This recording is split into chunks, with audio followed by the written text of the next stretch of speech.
আমি মনে করি যে রংপুরবাসীর জন্য সবচেয়ে বড় গৌরব আবু সাইদ, সবচেয়ে বড় গৌরবের নাম আবু সাইদ।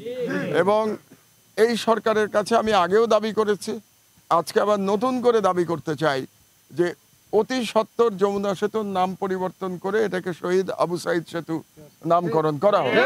কারণ এই নামকরণটা হলে আমি মনে করি যে উত্তরবঙ্গের মানুষের দুঃখ বেদনা কিছুটা হলেও লাঘব হবে।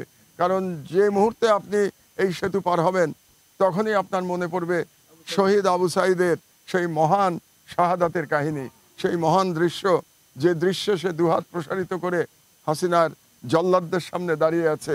এবং এই দৃশ্য আমি মনে করি শুধু এখন বর্তমান নয়, শতাব্দীর পর শতাব্দী বাংলাদেশের মানুষকে অনুপ্রাণিত করবে ইনশাআল্লাহ।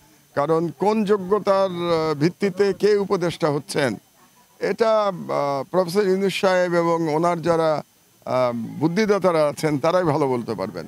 তবে আমি মনে করি যে উত্তরবঙ্গের রিপ্রেজেন্টেশন কম হয়েছে উপদেষ্টা পরিষদে, এটা দেখাই যাচ্ছে যে একজনও নাই। কাজে কম না বলে উত্তরবঙ্গের রিপ্রেজেন্টেশন নাই, এটা খুব দুর্ভাগ্যজনক।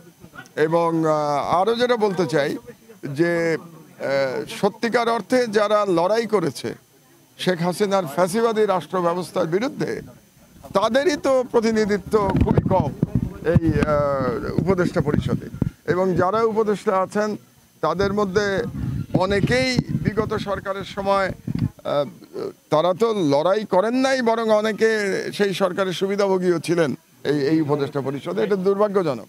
এবং আমি মনে করি যে প্রফেসর ইউনূস সাহেবের এই দিকে নজর দেওয়া উচিত যে অভিযোগ উত্থাপিত হচ্ছে যে কোনো একটি বিভাগ থেকে অতিরিক্ত উপদেষ্টা নেওয়া হচ্ছে, এই বিষয়টি ওনার খেয়াল করা উচিত।